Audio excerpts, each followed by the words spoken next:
अरे धनसिंह ससुर मेरो भाइ मासाले 21 कहाँबाट आइस? अरे ज्वाइँ साहब तपाईँले के बौला कुकुरले टोक्या के बोलेको यस्तो? मलाई किन बौला कुकुरले टोक्ने र? बरु त धनसिंह मासाले टोक्यालो खोइरी परेको कुकुरले। यस्तालाई पनि मैले खैले छोरी दिन पुग्नु छु। हे भगवान, यो बोली भएन क्या। मेरो छोरी कहाँ ल्याउ त म लैजान्छु। अरे छोरीका कुरा पछि गर्लास मेरो भाइ। स्कुटी छिटिक्क टल्काएर आछस्। के हो उहाँलाई कति हालिस? उहाँको प्राइस कति हो यसो भन्न पाए हुन्थ्यो के रे अब स्कुटीलाई चाहिँ तपाईँ हजुर लाउनु भएको छ अनि मलाई चाहिँ त? अनि त मासाले के उहाँभन्दा ठुलो भइस त?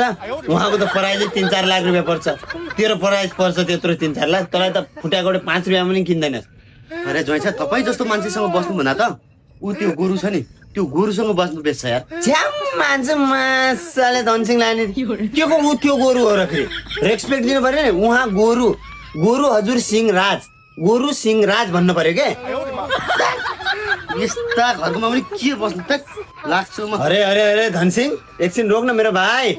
एकछिन पक्के म ससुराली गएको बेला पनि तैँले अहिले के माछा सासु खुवाउँथिस् नि त।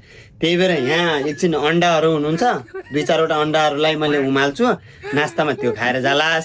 अनि भित्र साङ्लामा बाने कुकुर हुनुहुन्छ उहाँलाई ट्याकटुक पारेर काटकुट पारेर अनि त्यो उहाँको सुप बनाएर खाएर जालास के। अब कुकुरको मासु खाउँछ म। ल ठिक छ मेरो धनसिंह भाइ। अब उहाँ कुकुरलाई खान्नास् भनेपछि बिरालो हुनुहुन्छ भित्र एकदम खोरमा बस्नु भएको छ।